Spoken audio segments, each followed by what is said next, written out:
Hello বন্ধুরা, চলে এলাম তোমাদের সাথে আজকে ডিমের আর একটা রেসিপি নিয়ে। খুব সিম্পল কিন্তু খেতে কিন্তু সুস্বাদু দারুণ হয়।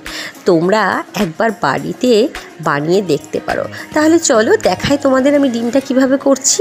আমি ফ্রাইং প্যানে এখানে বেশ কিছুটা পরিমাণ তেল নিয়ে তাতে কয়েকটা ডিমকে একটু ভালো করে ভাজা করে একটা পাত্রে তুলে রাখবো। এরপর এখানে আমি 3টে বড় সাইজের পেঁয়াজকে ভালোভাবে কুচি করে নিয়েছি।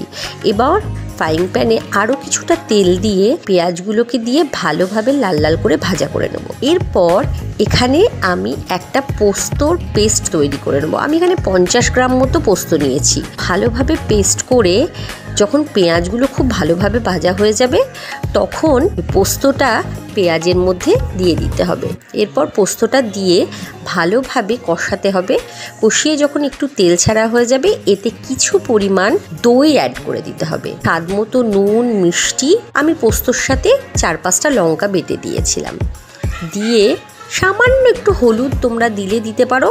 ভালোভাবে কষিয়ে নেবে। একটু ঢাকা দিয়ে গ্যাসটাকে লো ফ্লেমে রেখে দিতে হবে। 2-3 মিনিট পর ঢাকনাটা খুলে ওপর থেকে একটু কাঁচা সর্ষের তেল আর 2টো চেরা কাঁচা লঙ্কা দিয়ে যখন তোমরা এটা পরিবেশন করবে দেখবে অসাধারণ লাগে খেতে। বন্ধুরা চলো একবার তাহলে বানিয়ে দেখো কেমন হয়। ভালো লাগলে আমার চ্যানেলটাকে লাইক ফলো করে দিও।